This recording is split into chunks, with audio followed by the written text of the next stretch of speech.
And get started. Good morning, everyone, and welcome to Security Essentials. Before we get started, just a couple quick housekeeping notes. We do have a couple events coming up that I just wanted to share. We have our Business in Birdies that returns Tuesday, March 16th, and we're going to host that over at Green Valley Country Club in Claremont. You can find registration information on our website.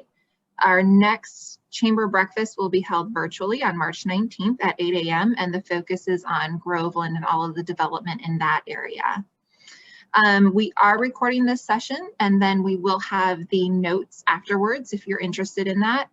We will be doing questions throughout, so please use either the chat feature or the question and answer feature, and we will go ahead and ask those questions on your behalf. And then just a little background on our speaker today. Prior to Mighty Manatee IT, Glenn Holcomb was Vice President of a successful managed service provider based in New York City. There, he developed a myriad of skills, including the management of the help desk and engineering teams. It was in this role that his dedication to top-tier customer service was evident, as many clients appreciated his team's quick response time and commitment to problem resolution. Prior to his career at ITS, Glenn served in IT support and programming roles for both a major insurance company and a retail firm. Ladies and gentlemen, please welcome Glenn Holcomb. Good morning, everybody. I'm Glenn Holcomb with Mighty Manatee. I'm going to bring up my slideshow as we start. I'm assuming everybody can see that now. Awesome. So today we're going to be talking about security essentials. Quick agenda, and of course my slide clicker isn't working. I'm going to introduce a little bit about what we do at Mighty Manatee, then why we're concerned about security, what the current threat landscape is, the layers of security of how we plan for security as a whole, a holistic approach, then the 5 key best practices, and we're going to go into some demos of products, and then question and answers. If you have question and answers as we're going through, Amanda's going to be watching the chat and we'll speak up and I can answer them as we're going along through this. Okay, who we are. Mighty Manatee started in 2014, so we're 6 years old. I did this for a company in New York, as Amanda said, going on. But why I do what I do is I want small businesses to be successful. And we want you to be successful because as you grow, we grow. So our whole goal is to have you be successful in your business by taking away your technology problems. We have a focus on security and business continuity, so you're prepared for when bad things happen and they don't interrupt your business. I've been in the IT industry professionally for 39 years now. I know it's hard to believe when I look so young, but it is true. Next year will be my 40 years in the business. So why security? Every time you talk to a computer professional, we're talking about security. We're banging you over the head with it. Why is this so important? Why is this so important? I sum it up simply because we, meaning I and you, have to get it right every time because the bad guys only have to get it right once. If they get in successfully the one time, they can steal your data, they can ransom your systems, but it's that one instance that they're successful that we failed. Now we have backups and contingencies, so it's not horrific, but it's that just that danger that in that one instance, your world can change. So what are the main threats that we're facing today? The electronic ones are Trojans, spyware, adware, viruses, ransomware. All of these are accessing your systems to damage your business, either through inefficiencies or by actual ransom, by stealing your money. Then physical dangers as well is fire, flood, earthquakes, where they're not security, but theft or equipment failure is another security concern you have to worry about. Now, why is ransomware such a problem? Well, here are a few statistics I was able to glean. A ransomware attack takes place every 11 seconds in 2021. So just in the time that I've talked through this slide, we've had 3 ransomware attacks on a business. Ransomware is going to wind up costing $20 billion to businesses this year alone. Since COVID started, there's been a 300% increase in attacks. The reason this is happening is everyone's working from home. Home doesn't have the same security as offices do. So you have that danger of it's low-hanging fruit. It's easier to attack, there's less security. Ransomware attacks have increased every year since they've been starting being tracked. There's a new cyber attack of any kind every 39 seconds. And 51% of businesses in the last year have suffered from some kind of ransomware or attack. So what are the consequences of this? What is the damage that this is doing for businesses? You wind up with the loss of business productivity, downtime, interruption of business, loss in confidence in your business from your clients. Depending on your industry, you may have to disclose that you've been hacked or you've had a breach. And customers are thinking, well, if they weren't taking care of this, what else aren't they taking care of in their business?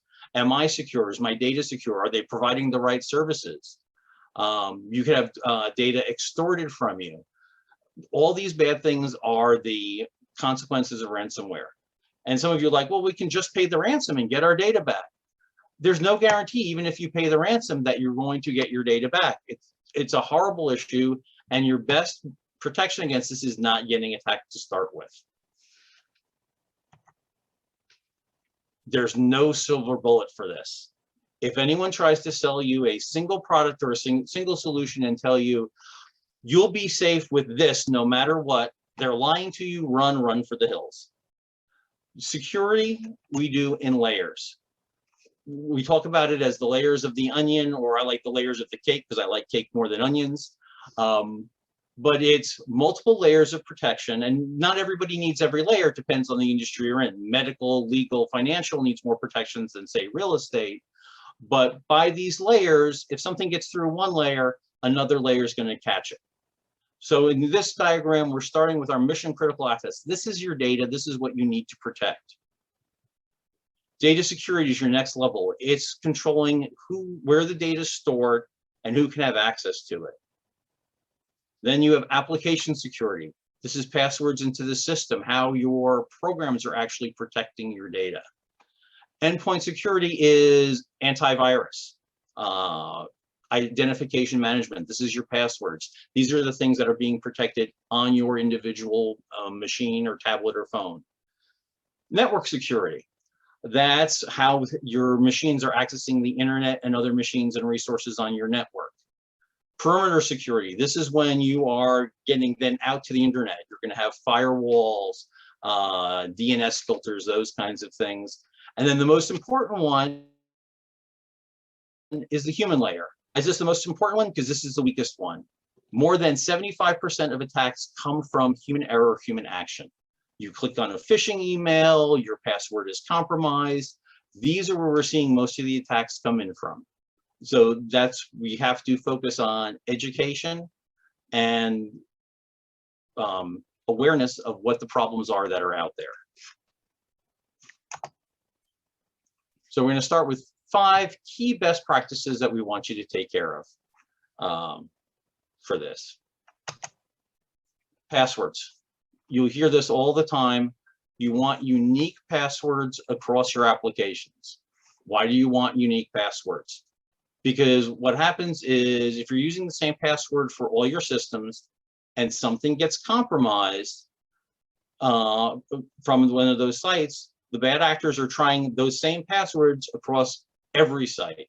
So say your Netflix password is your banking password. Netflix gets compromised. You're like, oh, it's no big deal. What are they going to do? Watch movies? But then that's the same password for your banking system. They're going to connect into your banking system and they may get your access to your resources, your finances. The same for your customer information. So what are the things that used to be? Everyone's like, well, you have to change your password every 30 days. It's got to be super complex in that. We've evolved over time because what happened with all these rules that they had set up is people wind up writing down their passwords on a Post-it note and sticking it on their monitor. It's the opposite of security. So today's best practice is a passphrase or long password, some complexity, but don't change it unless there's a reason to change it. You've been alerted that a site has been compromised, or you've forgotten it and you need to change it. That's why.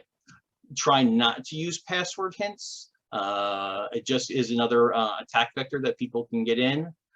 And never, ever, ever let your browser save your passwords. It is completely insecure. If anyone can get access to your computer, you leave it on, you walk away, someone walks up to it, they can get to your passwords. Also, don't use a lot of commonly used words. Oh, I'm sorry. Forgot to put my phone on Do Not Disturb. And the easiest way to handle your passwords is using a password manager. And I'm going to show you in a minute how a password manager works. It can keep track of all these different passwords in a secure way that you're not having to write them down or remember them all. And then the best thing to secure your accounts with passwords is multi-factor authentication. What's multi-factor authentication? It is a second way that you are proving who you are to a system when you log in. Common ones that you see are text messages. Banks generally do this. They're going to send you a text that after you put in your password that says, this is you. There are also applications for your phone, Google Authenticator, Microsoft Authenticator, Authy, that you scan a QR code and then it's going to enter the system and pop you back a 6-digit code that identifies you based on the time and a device that you have because it's locked to your phone. And everyone is subject to bad passwords that get out there. I recently changed my documentation system, and one of the things I document is passwords. And one of the things it does, if you can see, is it has a dark web alert. So it's checking your passwords against known databases of hacked passwords. So I saw this one coming out because it was found in 54,000 breaches. I'm like, what password did I have that was so bad? Now, this was one of my own, and it was for a test system, so it was never in production. But the password that it was password. It was that bad. But there are databases out there that you can go and check to see if your email has been done in a hack. And I will show you that in a minute as well. So I'm going to change my screen share over to my test system. Can we see that now? Okay, thank you. So I'm using a password manager called Keeper. There are ones called LastPass, Dashlane. All the major ones are fine. We use this one because it has the advantage for businesses of you can share passwords with employees. So it's one of the features I'm going to show you. So on a password manager, the first thing you need to do is log in.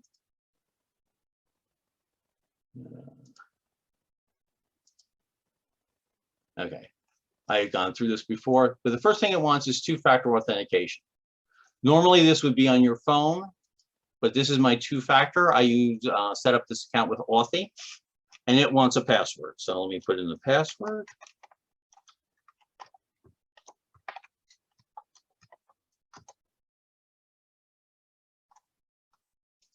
And when I click on that, this is my code, but you'll notice it changes every 30 seconds. So we'll copy this in.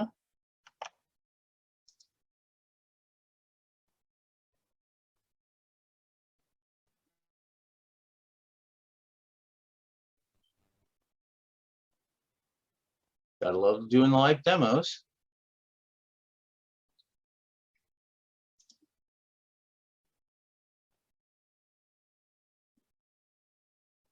Okay, I'm going to close and reopen this.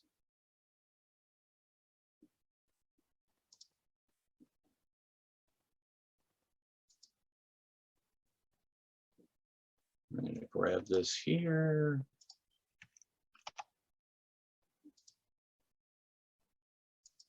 So now the master password. So this is a two-factor. The first one was the code. The second one is actually the password.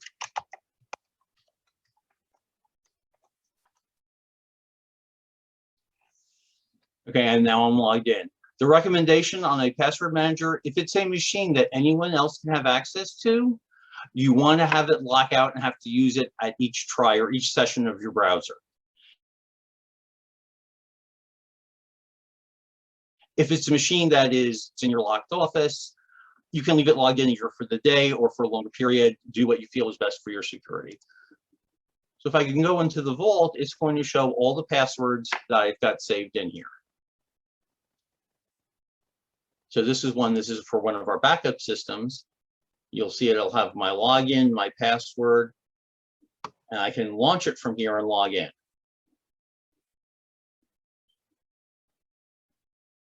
So it's filling in my login and my password and logging me in. I don't have to remember any passwords. I don't have to remember codes. It's just taking care of it for me.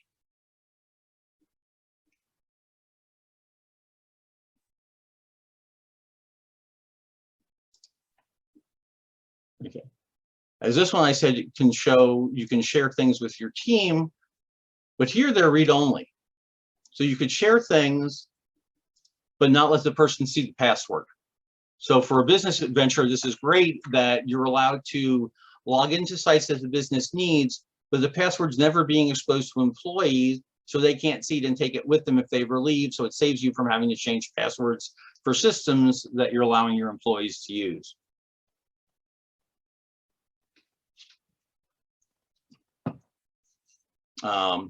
One of the other things they can do is a security audit of your passwords to let you know which ones are strong, which ones are weak, the last time you changed them. So if you've got something you haven't changed in 2 years, it might be a good idea to change it.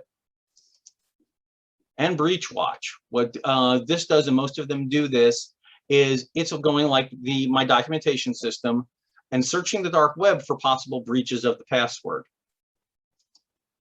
And it gives you a way to then go in, change that password, and we'll take you to it and help you change the password so you can get something that's more secure and not breached or unique. This happens to be one of the shared ones, so you can't actually see the password as this employee. You'd have to go in as the owner of the record. So that's how those work. So I'm going to switch back.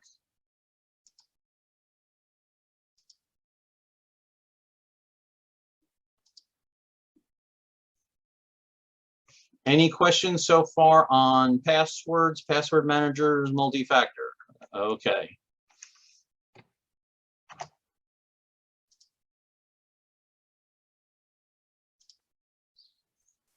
Next up, phishing and social engineering. This is another way that the bad actors are getting access into your systems. You'll see it with emails, and we'll actually go through one later of your Netflix account has been compromised. You get an email from Netflix or your bank. Please log in and change your password. You need to check those links and be aware to make sure that they are legitimately from your bank. Real estate sees this all the time with escrow accounts. You'll say, oh, we changed our bank account. Please escrow your money at this one and do a wire transfer. And it's not a valid bank account. It's the email's been intercepted and faked, and they're trying to get that information for clients. Social engineering. People see this on Facebook all the time. Your grandson has been in a car accident. You need to Western Union us money immediately so we can get life-saving care. Or someone's stranded and they need gift cards. The things to watch out for these is it'll be an out-of-character message that you're getting. There's always an urgent call to action, so you don't have time to check it. So they're trying to prey on that social engineering. Oh, little Johnny's hurt. I need to help him immediately. So you're not thinking calmly about it of, okay, why is this going on? You'll also see this funny story. My mother was a victim of this. She got an email saying, I've hacked into your computer and I've seen what you're doing. I'm going to release a video to your friends of how you're taking care of yourself if you don't send me one Bitcoin in the next day. So my mother called me up all scared. It's like, what do I do? What do I do? And I was like, well, one, when did you get the webcam that they're videoing you? And exactly how much porn are you watching? And she was like, oh.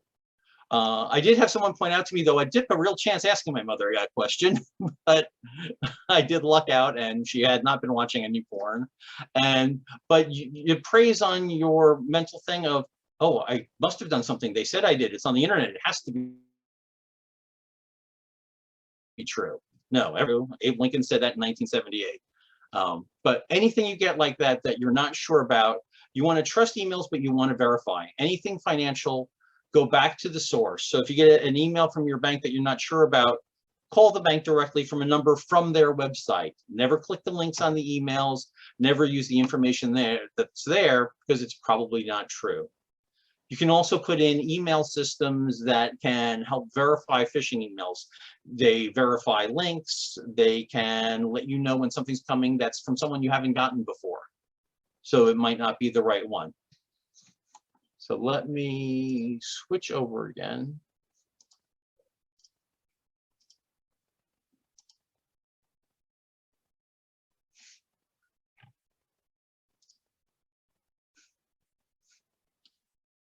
Can we see the computer screen again? It's still just showing the keeper. Okay.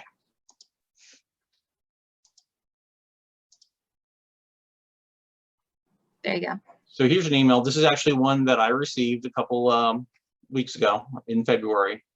U.S. Postal Survey looks legitimate. First thing to look for is I didn't get any graphic because it's not a trusted sender. But you want to check the address lines like U.S. Postal Survey. Okay, but it's coming from Kareem at Software Uwan Tech. That's probably not a postal survey if it's coming from an address like that.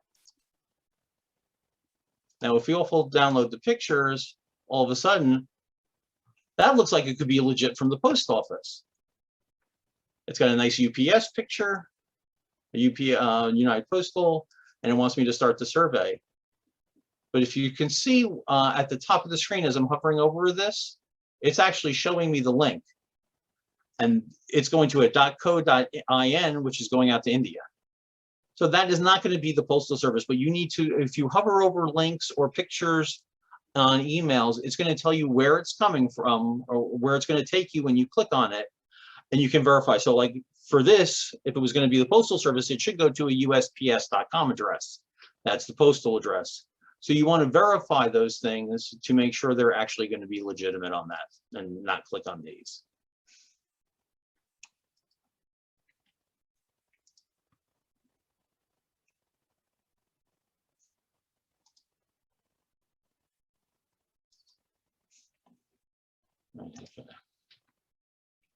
Patching and keeping your systems up to date. Just in the news this last week, there was a hack across Exchange servers for Microsoft. Exchange is their on-premise email calendaring contact mail system. It's like Office 365, but you're hosting your own servers. There was a 0-day vulnerability that was being exploited by bad actors from China. Chinese government actually did it. Over 400 servers have been attacked already. And these were things that patches were released for them, but the underlying system, an Exchange patch is a large process. The servers need to be patched, the system needs to be patched, so it can't be applied automatically. So you want to avoid things like this, keep your systems up to date all the time. You want your Windows, your operating system. Most exploits that are used in the wild have already had patches released for them. People just don't apply them. WannaCry last year or 2 years ago was a big one, and the patch had been out for over a year beforehand, just people never thought to patch their systems. You also want to be using a modern operating system. If anyone out there still has Windows 7, Windows XP, these are huge security holes. They're not being updated anymore. You've got to get those systems updated, running current software, and also your applications. You want to make sure your Office, your browsers, all of these applications are up to date. Your antivirus is critical that it stays up to date and its definitions stay up to date. So because security researchers are finding new things all the time. They're patching all the time. But the only way to keep your system safe is to apply those patches and make sure they're being done regularly and being successful. Isolation. Now this is we're all isolated now in COVID, but your computers probably aren't in work from home unless you've been set up properly. And what I mean by properly is you have 3 classes of machines in most businesses and at home. You have your trusted devices. These are your work machines that have your critical data. servers, printers, the things that you're using normally. At home then, or at work, you have the untrusted devices. These are your phones, your tablets, if you're home, your kid's computer. They're computers that you don't control what applications are on them or how they're being used. You don't want those on the same network as your trusted machines, because if they can get hacked because they're not being as secure, they can be then a launching point to get to your trusted machine and be hacked into it. And the third one is your Internet of Things. People don't think about this. We all have an Alexa, we have a Google Home, even Nest thermostats or a Ring doorbell. All these things are little microcomputers, and they all have operating systems. Some of them have patches, but they've already had in the wild. The Samsung refrigerators got hacked and were using as a botnet, because nobody thinks about updating their refrigerator, and some of these devices cannot even be updated. So what you do is you isolate each of these on separate networks. So people get Wi-Fi from Spectrum and they get our 2G Wi-Fi network. You want to get your own Wi-Fi adapters, or if you're in a corporate environment, separate them out to have 3 different Wi-Fi networks, one for each class of device. We typically do this all the time at our real estate clients. Is the broker and the office staff are on the trusted network. You'll then have one for the agents who are independent contractors, and they're isolated to themselves, but we'll also give them access to the printers. And then we have the untrusted devices, which are people's phones, tablets that come in, the Roku on the conference room TV. Those are the things that are separate from there, so you can control the access between those devices. Don't trust public Wi-Fi. You think you're getting a great deal, excuse me. If you're in the restaurant, it's like, oh, I'll just transfer some money in from my bank account so I can have a couple more drinks. But you don't know who's listening on that Wi-Fi. Is it being intercepted? So you almost never want to use public Wi-Fi in locations. If you do, use a VPN, a virtual private network. What that's to do is encrypting your traffic to a different endpoint out on the internet, so you're not being listened into locally, and then you can go out. If you are connecting to your office resources, your VPN will connect you into your main office, and lots of people are doing that in work from home. If you're using your phone in a public place, the easiest thing to do is, if you're not sure of the Wi-Fi, just turn the Wi-Fi off and use the cellular connection. It's much safer. Also use it as a hotspot, just to guarantee the safety of your data. The next one you need to think about isn't so much as technology as in policy. For compliance and for setting the norm of what data access should be, is your business should have a compliance policy for all of these things: network use, data use policy. What these are saying is, what are people allowed to use your business resources, so your computers in your network for the office. So you would have something like saying you're not allowed to use Netflix or social media during business hours. You're not going to be setting up a peer-to-peer server to download movies or do illegal content with. You want to limit those things so that, one, they're focused on their work, but two, they're not exposing you to greater data risk by going to places on the web that might not be safe for them. You want to have a disaster recovery and business continuity plan. This is a key one: wire transfer policies and other payments. So if the president, if you got an email from the president of your company saying, I need you to get me gift cards, so I'm going to give them as gifts to somebody, please do this and then send me the codes for them because I'll hand them out. I've had clients that have had that happen, and it's fake. Someone hacked into their email. It was legitimately coming from the president's email address because their email system had been compromised, but someone was listening in and forwarding those messages. So you need to have a policy of, okay, if there's a financial transaction, what do we do to confirm that this is a valid transaction and should actually happen? Never just do it on an automated email or something where you can't confirm either by text to the person to a known number, not just to accept a text from anywhere, or actually verifying in person. The same with your clients. If you're doing wire transfers or that, use a secure portal. Never take financial information over email or text. It's not secure, can be intercepted. Next policy, vendor security policy. Make sure the people that you're hiring are doing the same standards you're doing for security. So if people hire me, it's like, well, where are my passwords kept that you store? They're stored in a documentation system that is encrypted, that is hosted on my own servers with encrypted connections that only I can get to. Where, who's doing my backup? What are their data policies for data in the cloud? You want to make sure that everyone is following the best practices, that's working on your behalf and has your data on your behalf, that they're taking it as seriously as you are for protection. And risk assessments. You should be examining your business. That's not to say you should, well, you should all the time, but you should have a computer professional do a risk assessment analysis on your business at least once a year. We're going to look at the things of how is your security set up? Are your machines patched? We'll actually verify all these best practices that we do to make sure that you're following them. And when you're not, what's a remediation plan? What's the danger to your business? How do we fix it? What does it cost to fix it? And then come up with a budget or a plan that fits what your business needs and what your budget can afford to take care of these problems, so you're not putting your business at risk. And of course, the famous Apple, one more thing.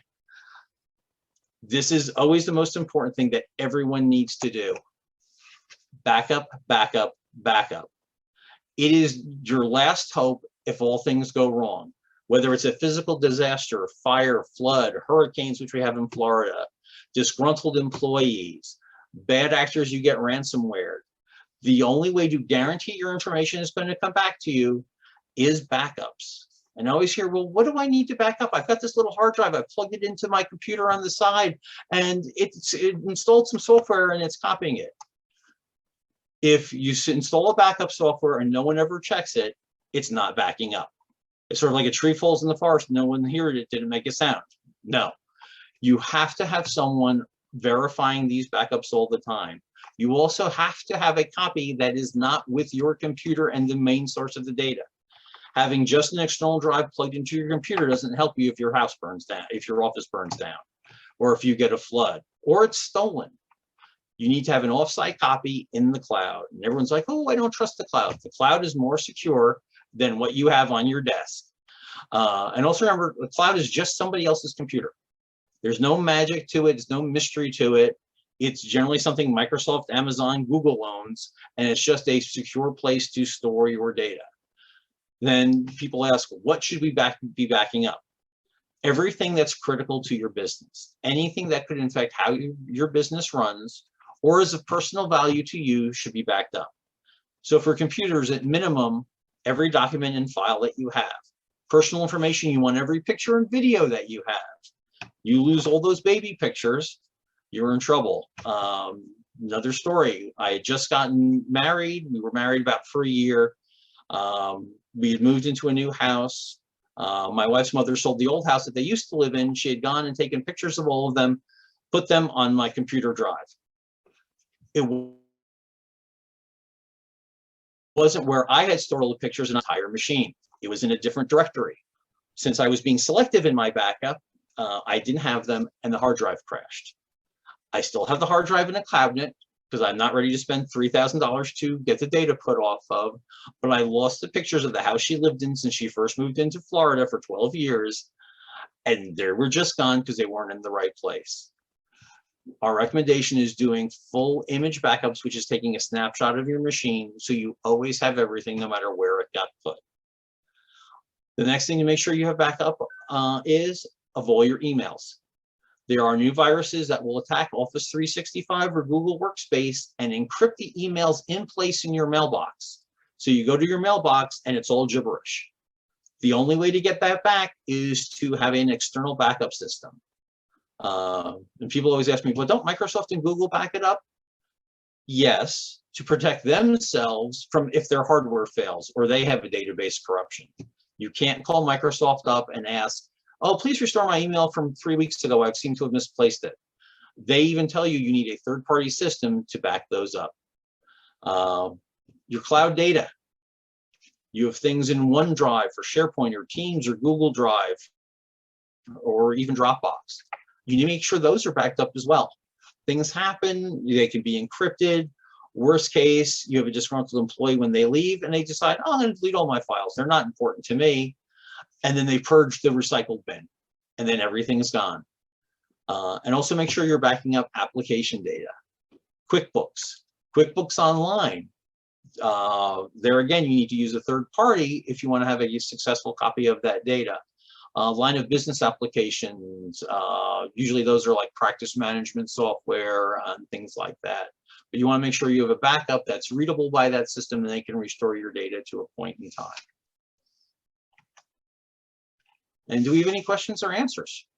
Oh, I might have answers, but do you have any questions?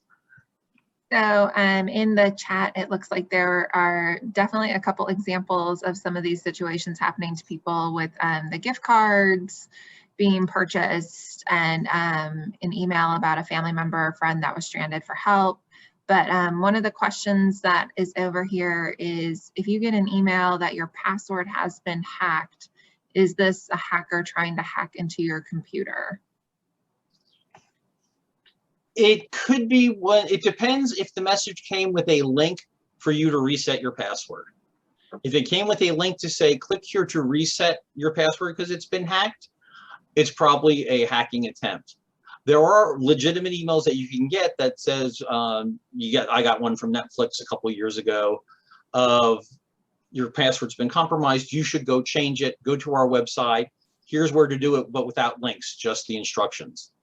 Never trust a link in an email. Go back to the original source, be it Netflix, your bank, or whatever, and do it from there to be safe. I'm actually going to switch screens for a second because I did want to show them one more thing. A really good website to check.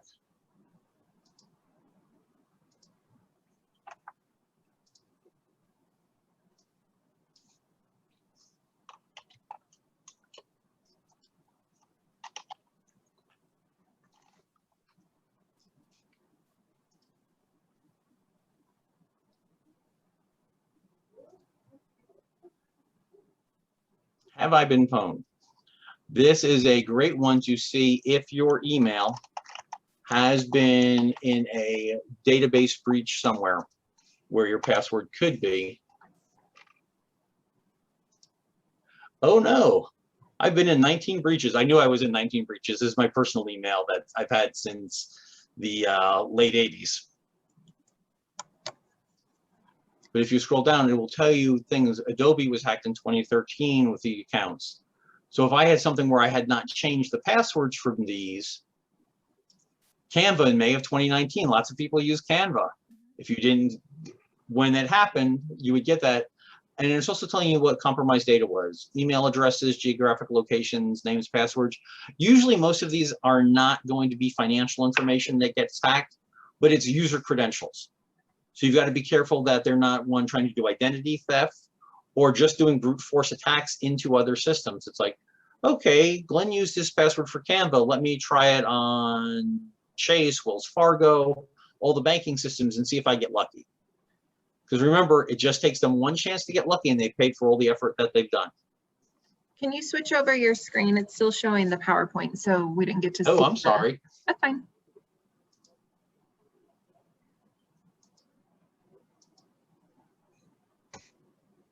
There you go. Okay. So this is the have I been pwned? I put in my email address. And they were told I was in 19 breaches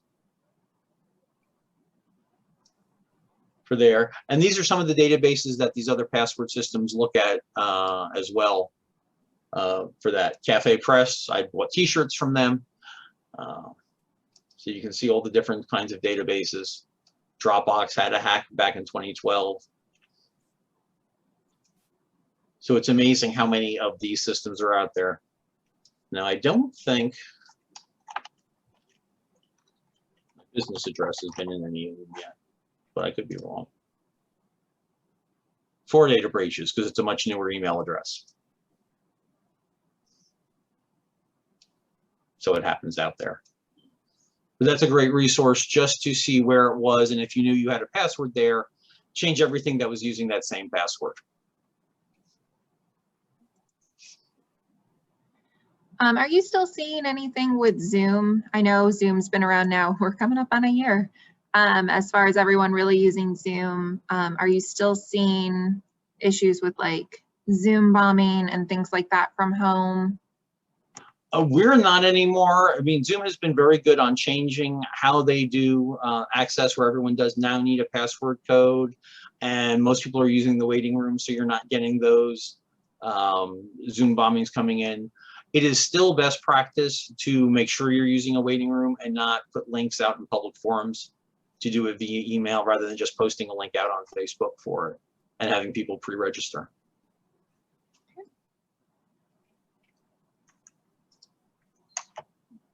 Not seeing any final questions. Okay, I have put up my contact information there. One of the things that we're doing now to get to know the local businesses better is I'd love to take anyone out for a cup of coffee. This bottom link of bit.ly/CCOW Coffee goes to my calendar. You can book an appointment with me on a morning at any of the local coffee houses. I'll treat you to a cup of coffee because I want to learn about your business, how you're using technology, and it gives you a chance for free with a cup of coffee to pick my brain about any technology questions you might have. So please, if you'd like to share a cup of coffee with me, just click on that link and make an appointment. Well, thank you so much, Glenn, for leading this webinar and sharing these tips. As I mentioned, we did record this, so we will be sharing it on our YouTube channel and in our newsletter, and it'll be found on our South Lake Strong page. And then we will have the slides as well for you to view later. I hope everyone continues to have a great week and hope to see you at some of our events later. Have a great day, everyone.